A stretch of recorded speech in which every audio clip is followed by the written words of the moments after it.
Olá a todos, sejam bem-vindos à quinta edição do Congresso Amazônico de Enfermagem, na sessão streaming, modalidade evento itinerante virtual.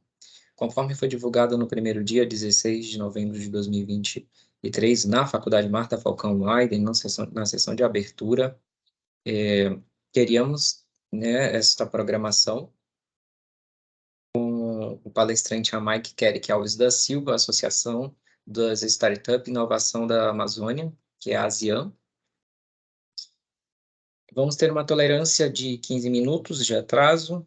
Na ausência, será apresentado o e-book Metodologia de Resumos para fazer uma complementação de informações pertinentes aos sorteios de bolsas de pós-graduação, ao qual foi informado nos dias do Congresso, de 16 a 18, sobre a curadoria temática, né, para poder fazer a submissão dos resumos e concorrer a uma das bolsas de 100%, bolsa integral, das parceiras educacionais Biocursos Pós-Graduação e Favene Educacional. O tema dessa programação do dia 19, pelo período da tarde, é imersão em empreendedorismo, mídias sociais e o desenvolvimento de sua startup em saúde. O palestrante convidado foi o Ameik Kerik Alves da Silva, presidente da ASIAN, que é a Associação de Startups e Inovação da Amazônia. E nós vamos aguardar 15 minutos de tolerância.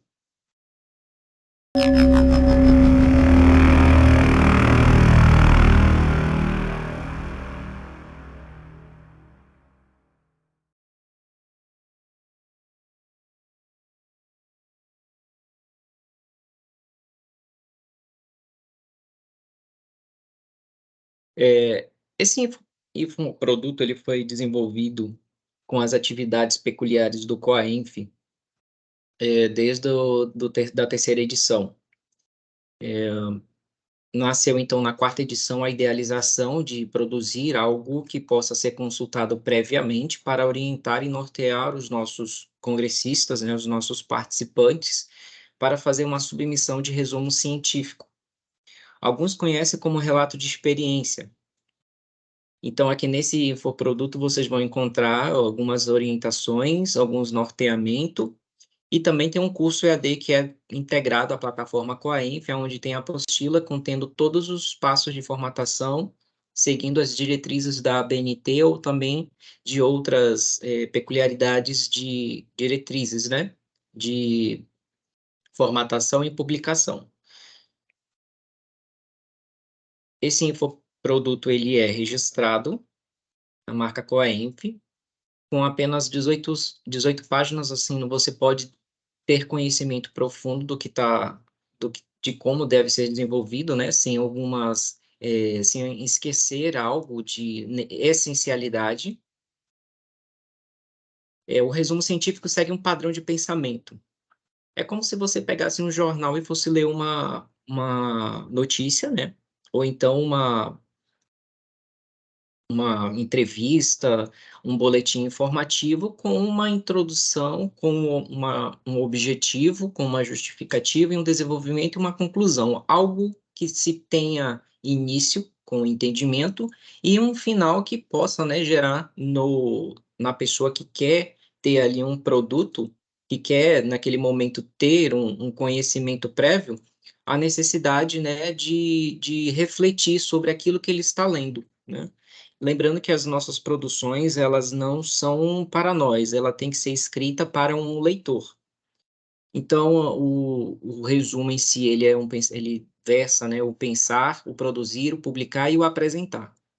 O autor deve se ponderar de requisitos estabelecidos, né, de onde ele vai submeter, seja ele de um evento, seja ele de uma revista, seja ele de um periódico, seja ele de qualquer outro espaço que venha recepcionar essas diretrizes, né, essa produção, e também seguir normas brasileiras da linguagem, do dicionário, evitar linguagens, né, coloquiais assim de atos populares, por exemplo, gírias, manias, vícios de linguagem, dentre outros.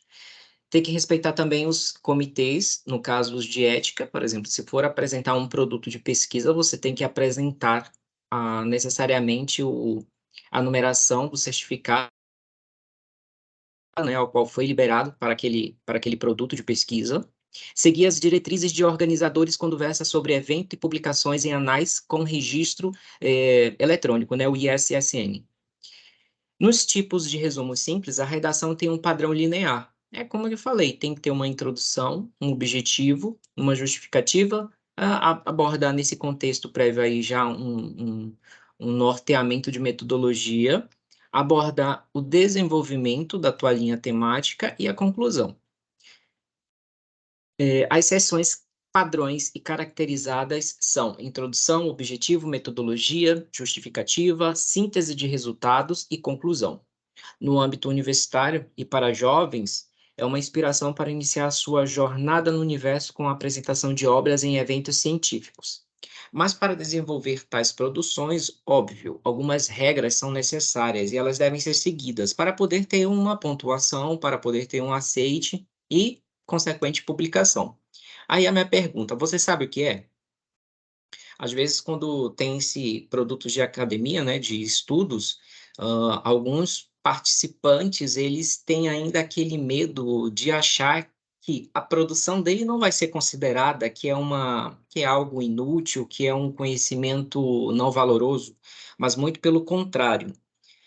Todo conhecimento da academia pode gerar, por exemplo, um coenf, né? Pode gerar uma startup, pode gerar um produto de atendimento, de registro eletrônico de prontuários, de monitoramento de sinais vitais através de tecnologias de smartphone e watch, né? Aqueles relógios inteligentes. Então, versa muito já desde a academia desenvolver e estimular esses espaços de reflexão aos nossos estudantes e também aos pós-graduandos e, consequentemente, aos demais níveis de informação.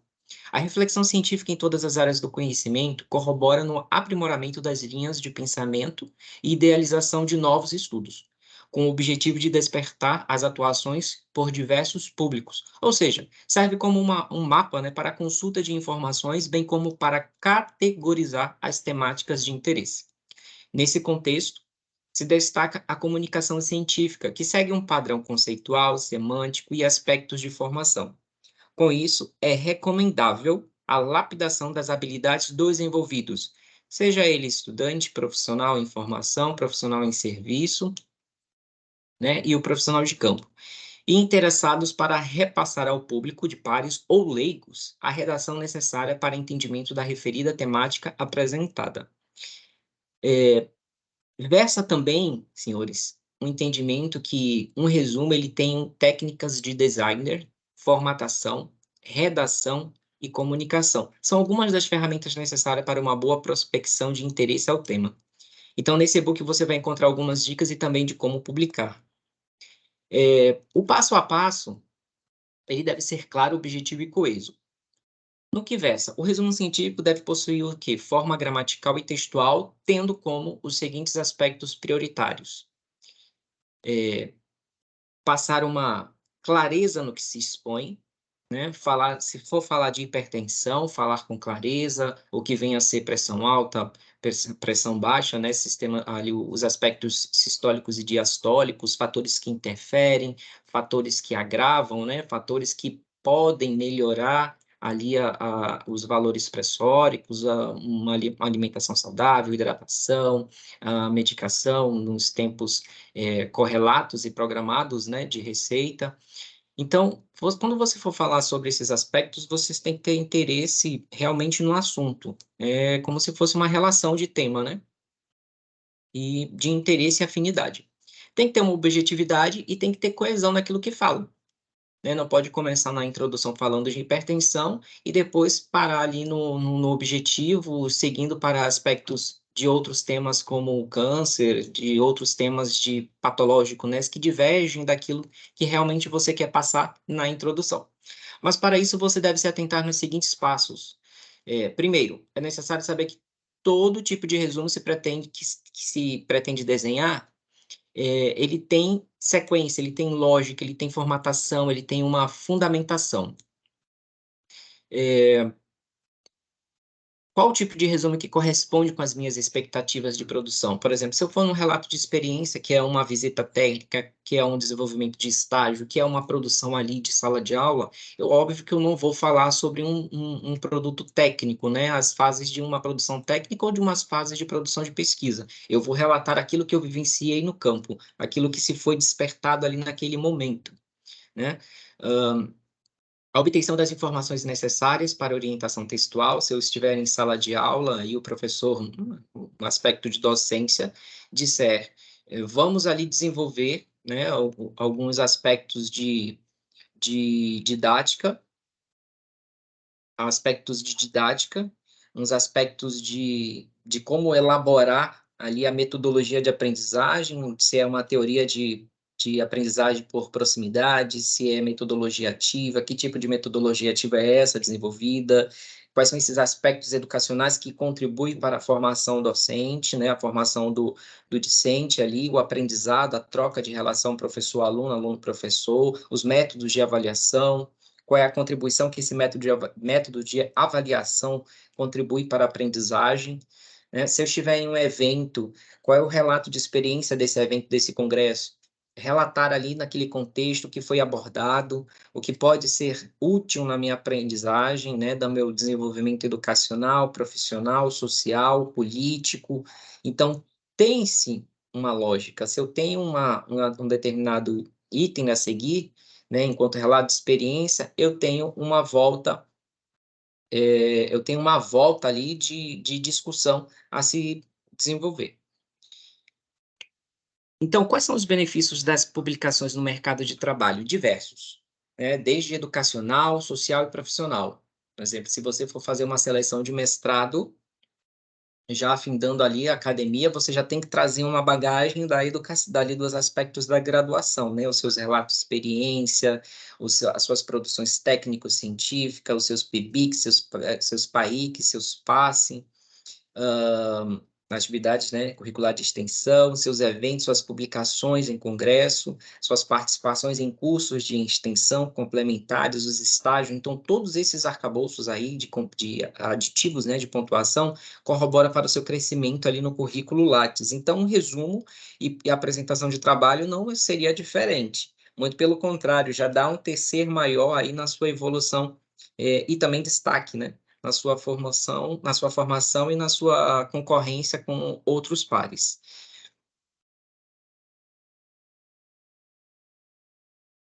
Eu, quando fiz uma abordagem desde a academia, eu utilizei um livro chamado Manual de Métodos e Técnicas de Pesquisa Científica. Me ajudou muito a desenvolver eventos, criar os roteiros, os projetos, me ajudou a desenvolver trabalhos científicos, me ajudou a desenvolver produções de resumo, de relatos, né, e produções técnicas. O autor é Ezequias Estevam dos Santos.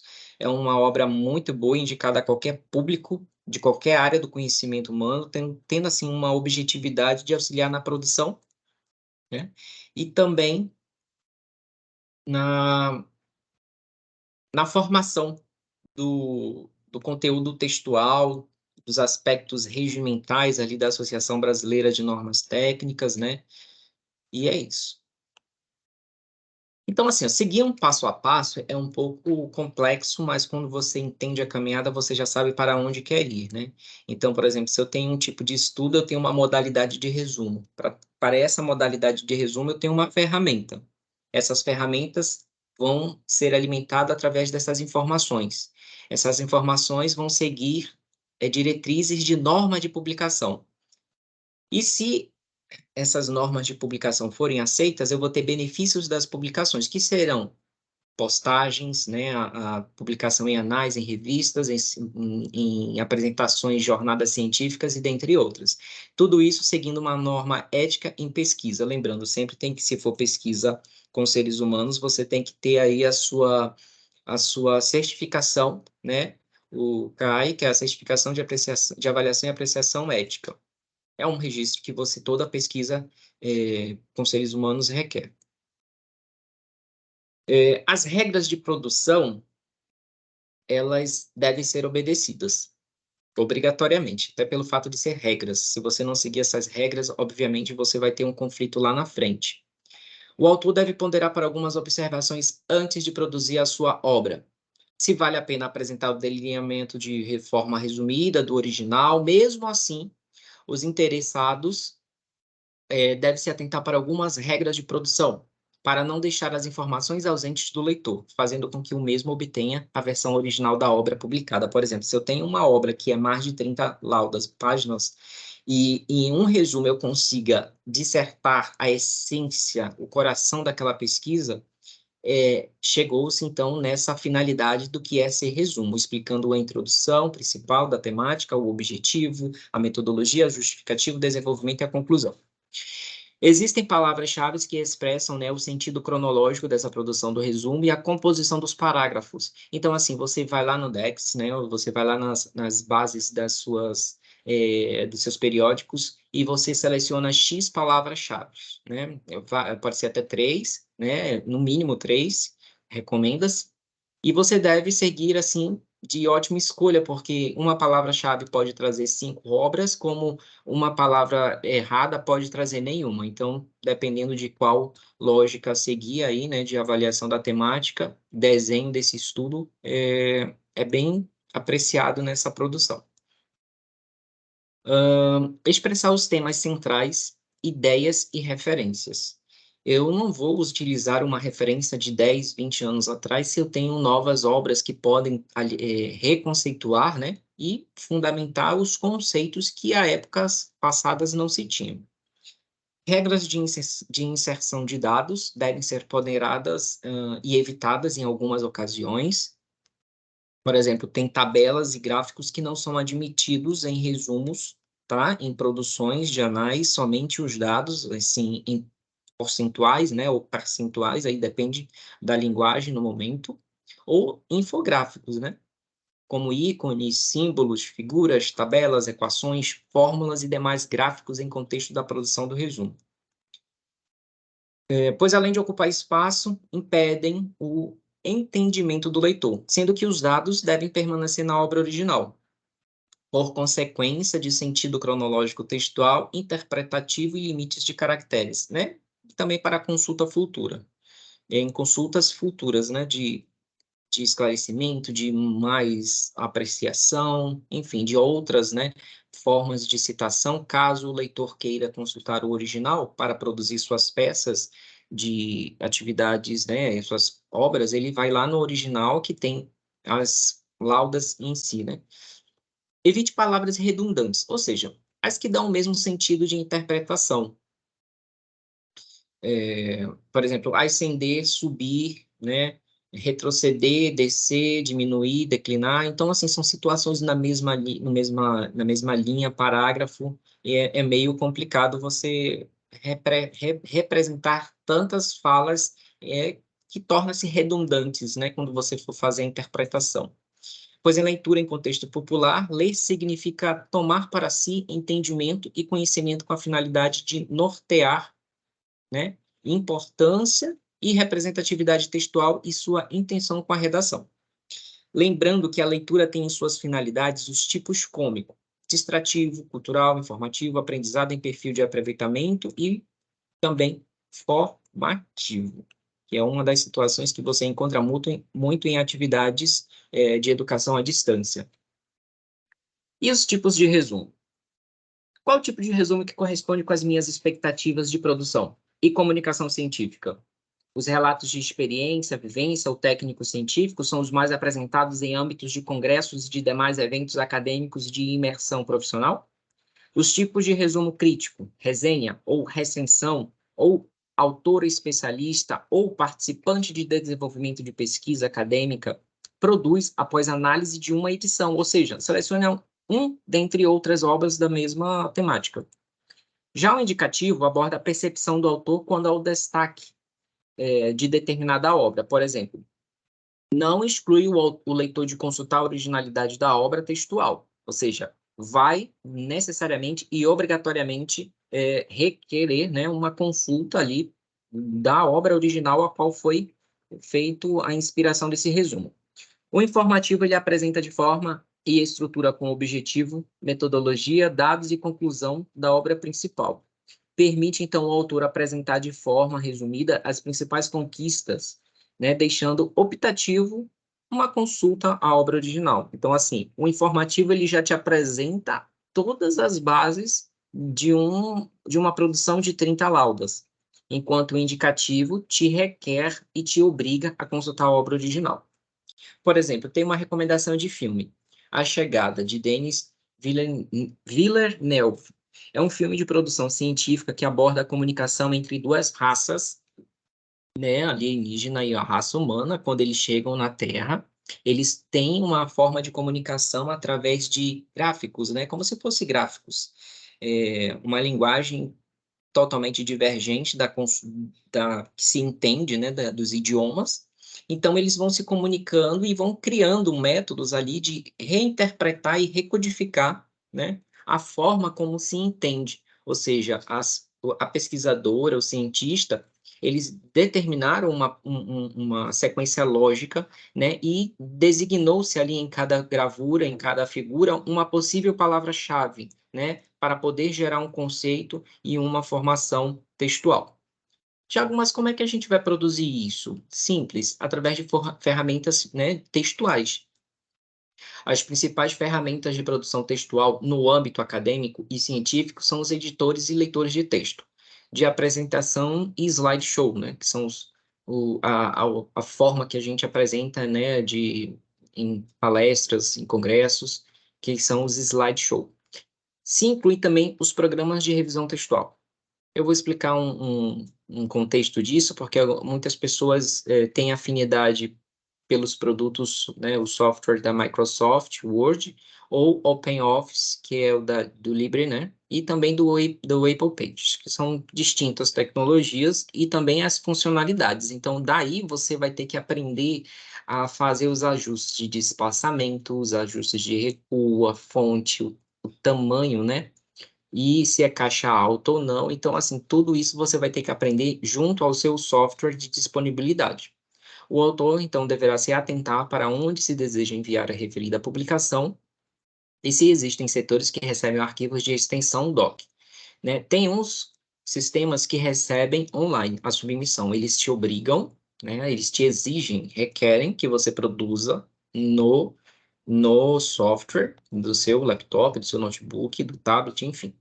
E depois você faz só a compilação e faz o ingresso nos formulários que os mesmos detêm em plataforma de submissão. Alguns departamentos disponibilizam formulários eletrônicos, então as caixas de texto elas ficam hospedadas em plataforma de servidores, logo não se requisita, né, não se obriga o upload do arquivo original, porém com limites de inserção de caracteres. Mas como é que eu vou saber disso? Os caracteres eles sempre ficam abaixo à esquerda, onde aparece as contagens de páginas, contagem de palavras e caracteres. Aí você seleciona o texto que você quer conferir e você faz ali o clique, né, no campo inferior esquerdo, onde se tem essa numeração e essa apresentação, e ele vai lhe dar, né, o número de caracteres e o número de palavras que compõem ali aquele parágrafo.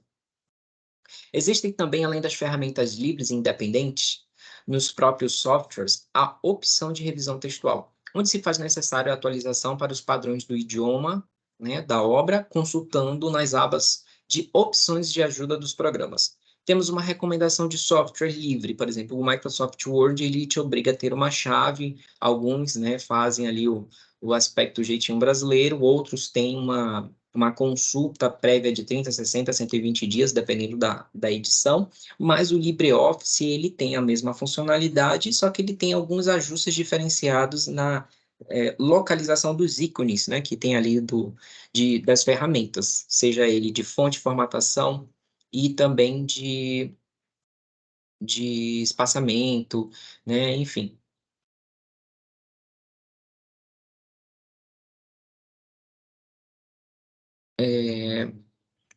Uma dica também seria utilizar identificadores de plágio. Nós temos alguns gratuitos, CopySpider, Farajador de Plágio, Grammarly, Plagiarismo, Plagium, né, temos o Turnitin. Então, esses ícones aí, essas opções, elas são algumas pagas, algumas com limites de acesso de página, 1, 2, 3 páginas, algumas têm limite de caracteres, algumas têm limites de acesso, né, por dia, por exemplo, ele te dá a funcionalidade integral, mas tu só tem um dia, renova-se a cada 48 horas, dependendo então ali dessas funcionalidades. Alguns estão sendo atualizados e outros aí já tem, né, essa liberação padrão. Então existem outros, mas esses já podem lhe ser de grande ajuda, né? Mas segue essa recomendação porque já pensou um indeferimento por plágio, né? Dá trabalho de refazer, dá trabalho de publicar, né? De submeter novamente. Então, algumas regras básicas são a formatação, paginação, alinhamento, tipo e especificação de tamanho da fonte.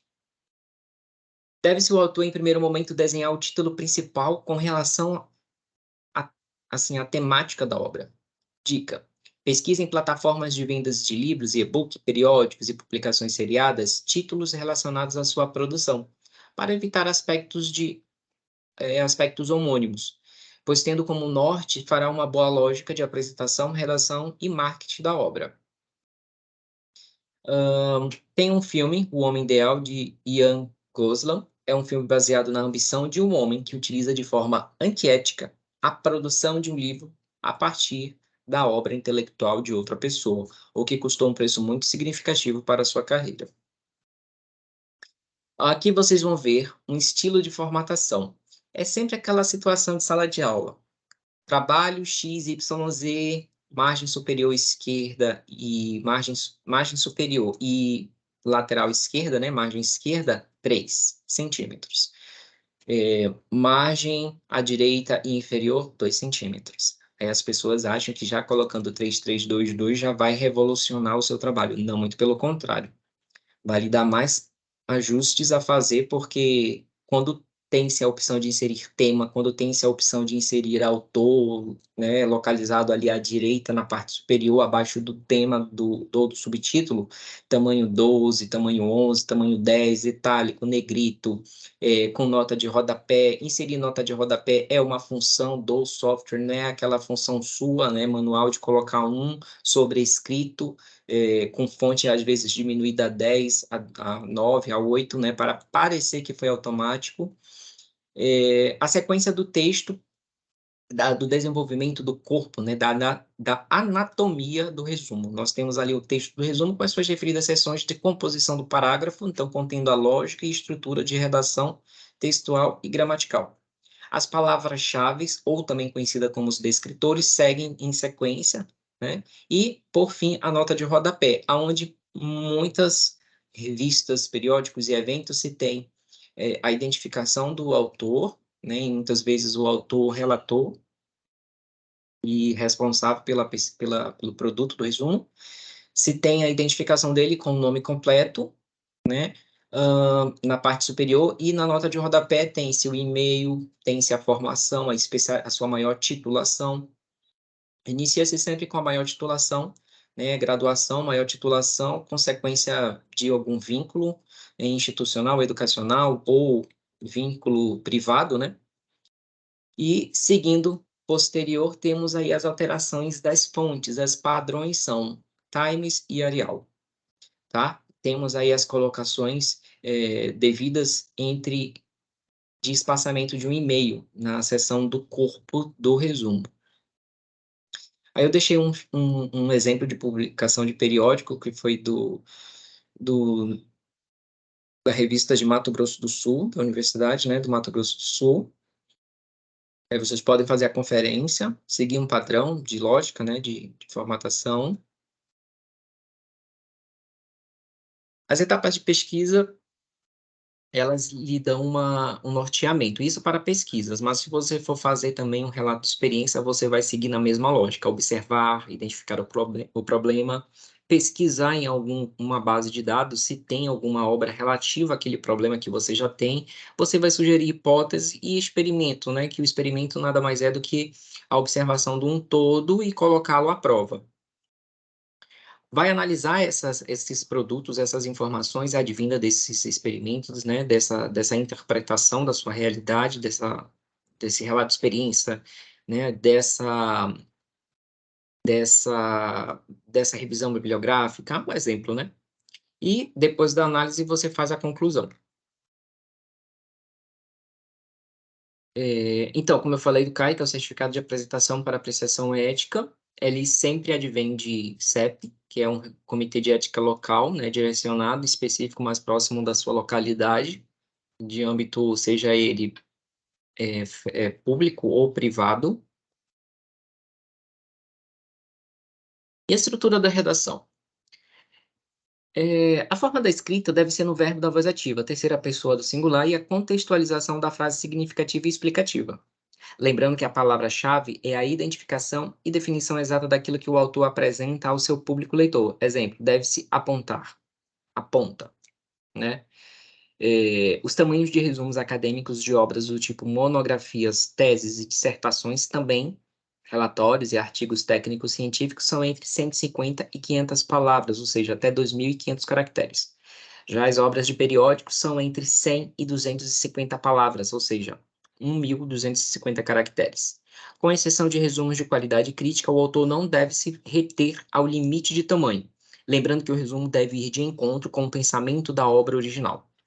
Né? Eu não posso pegar ali a minha obra original, que foi um produto da graduação, e tecer um novo resumo, né, com uma nova temática, e depois indicar que se consulte a obra original, totalmente divergente e sem contexto e nexo.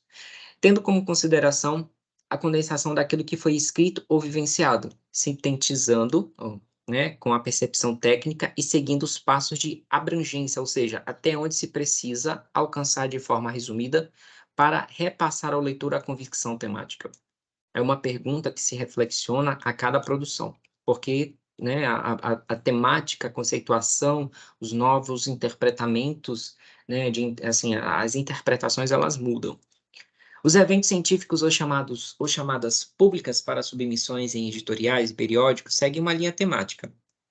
Revista de Simpatia e Astrologia não versa para uma produção temática sobre incidência de Covid-19, quer dizer, em parte não se condizem, né?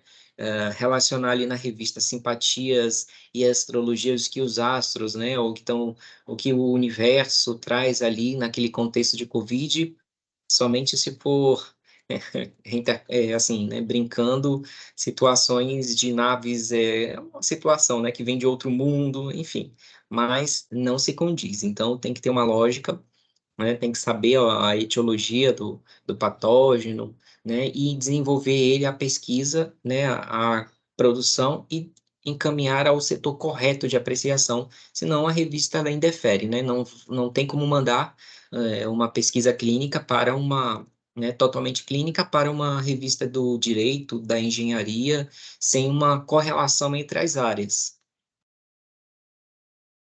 Normas de apresentação e ética. Os periódicos, editoras ou núcleos reservados de orientação e normas de publicação em evento, eles sempre vão disponibilizar modelos prévios, né?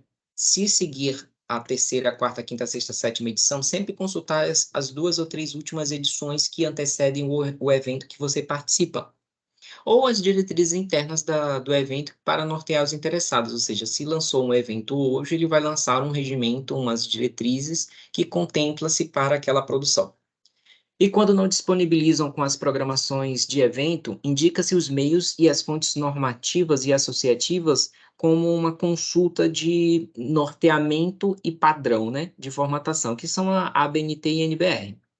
Algumas normas conhecidas são a 6028 de 2021, as normas no manual de Silo-APA, que são as de referências, já a 6023 de 2018 e as normas de Vancouver são apenas para formatar citações e referenciar. Relacionadas aos conflitos éticos e de interesse em pesquisa são as que envolvem seres humanos, as quais deverão seguir as diretrizes do Conselho Nacional de Saúde, obrigatoriamente independente do órgão, seja ele federal, estadual, municipal, privado, público, filantrópico, ONG, qualquer outra. Tem que seguir as diretrizes do Conselho Nacional de Saúde. Apresenta-se 2 resoluções que envolvem produção de pesquisa. São as de número 510, de 2016, que são Ciências Humanas e Sociais, e a Resolução 466, de 2012, que contemplam os aspectos envolvendo seres humanos, nessa obra, né, de publicação. Os projetos de pesquisa devem ser elaborados tecnicamente, com cadastro e submissão na plataforma Brasil.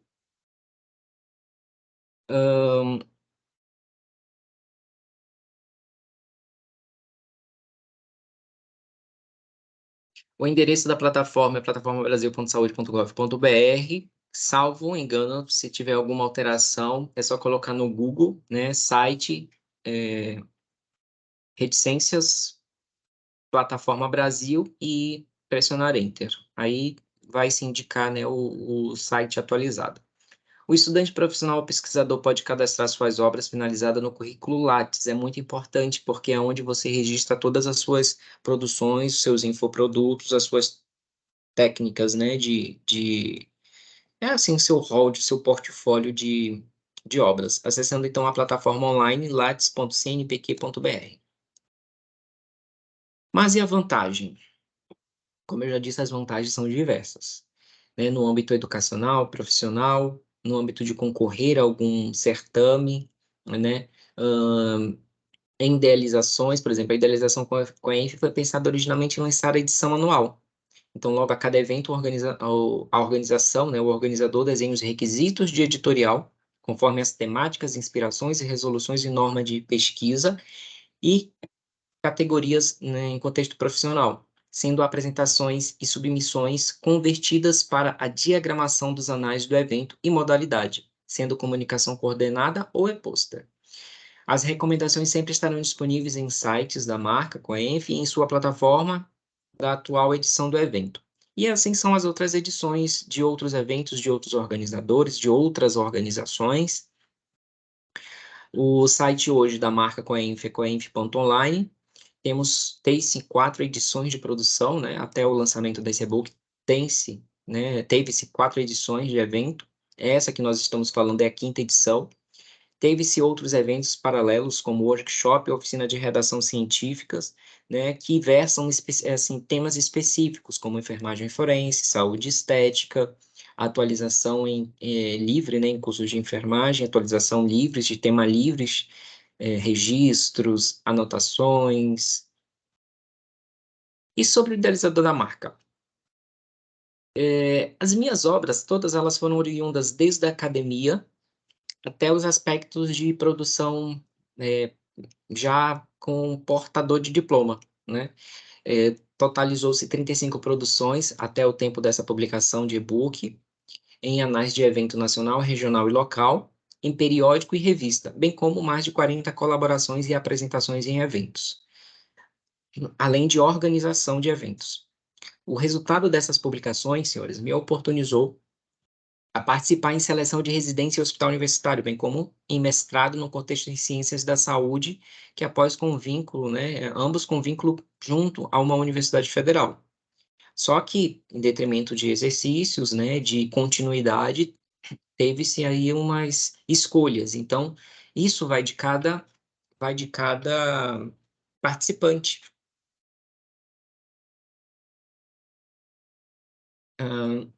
Temos incentivos com esses aspectos, né, incentivos com esses aspectos propiciam que a imersão de novas obras, permitir compartilhar e socializar o conhecimento em âmbitos de palestras e webinar, além de potencializar o despertar, né, de novas temáticas do referido eixo, que a aquele momento me interessa ou vai interessar ao seu participante, né?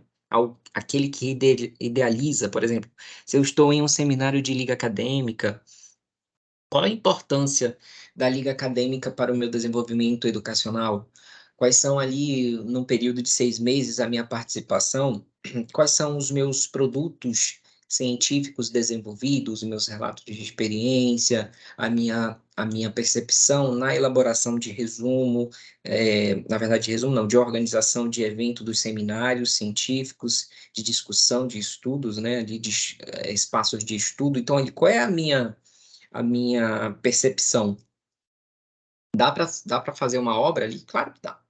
Se eu tiver 6 meses em um estágio, 6 meses em uma aula prática, em campo, gera. Por exemplo, eu tenho um evento que é da Rede Unida, né, o Versus, que gera-se diversos produtos ali da vivência na prática, né, da imersão do acadêmico no âmbito do SUS. Então ali ele tem um choque de realidade, ele vê as necessidades, ele vê as as fragilidades, os avanços e aquilo que pode ainda ser melhorado. Então, desde a academia, eu tive essa percepção, né, na Rede Unida. A minha participação foi lá na UFAM, no campus universitário, Coroado, e eu vi vários produtos e obras da própria, né, do próprio projeto do Versus. Então, isso é muito importante. Se o projeto Versus te propõe-se, né, te oportuniza nesse espaço, imagina aquilo que você já tem dentro do âmbito acadêmico diariamente, né, dos seus períodos, desde o primeiro período ali da sua graduação. Hã, então, incentivos com esses aspectos propiciam, então, a imersão de novas obras. Você idealiza, você reflete, você inova, se permite compartilhar, socializar o conhecimento em âmbitos de palestras e eventos, assim, online. Você pode até fazer chamadas de live, só que você tem que criar um seu roteiro, né. Você tem que dar uma introdução no seu roteiro no que você quer falar. Você também não vai chegar nas suas plataformas de alcance social dizendo ali, né, no sentido de hoje eu vou falar de hipertensão, mas tá, qual é o roteiro dessa hipertensão, né, desse tema, desse evento que você quer falar? Então, é nesse contexto. Você cria um roteiro, uma lógica sequencial e aborda, lembrando sempre que o produto que você vai falar é ao leitor, tá? Então, se o indivíduo começar a produzir desde os primeiros níveis universitários, né, pode chegar lá no tempo de pós-formação com bons aspectos para as bancas de seleções e de pós-graduação e de concurso. Então, isso já vai te dar um diferencial, vai te dar uma lógica, né, de pontuar aquém da tua prova, por exemplo. Se tu tirar um 7 na prova, tu te destacar mais ali no Lattes, tu vai conseguir mais pontos daqueles que não têm, né, produções no seu currículo Lattes. Eh, o resumo, então, antes de iniciar a produção temática, recomenda-se as seguintes ponderações: qual o propósito da obra? Qual é a propositura, o objetivo ali, né? Quais são os fatos, cronologia, palavras técnicas, conectivos adequados e voz ativa. Então, qual é esse contexto que tu queres passar? Faça um esboço, faça primeiro o rascunho, seguindo os passos anteriores. Se o resumo possui continuidade, avance. Revise com os seguintes norteamento: qual a principal pergunta? Consigo responder com os pontos apresentados? Revise os problemas de coesão e digitação. Peça para alguém próximo de você ler e pergunte: eu consigo conversar com você através desse contexto? Se sim, ok. Conseguiu obter informações sobre a temática? Se sim, avance. Avance para a publicação e uma boa apresentação. Eu deixei aqui algumas obras que inspiraram esse e-book, né? As obras de resoluções da ABNT, livro temático e também um livro sobre imprensa, Notícias Manual do Usuário. Porque quando você é uma boa dica, né, você ler livros de comunicação e jornalismo, porque ele te dá uma lógica de redação, contexto redacional. Se aconteceu uma tempestade ali, eu vou dizer o que que essa tempestade fez na sociedade, né, naquele determinado espaço, quem foi acionado, como recorreu-se a recursos para, né, organizar aquela situação, né, daquela calamidade. Então é assim que a gente vai seguindo nas nossas obras.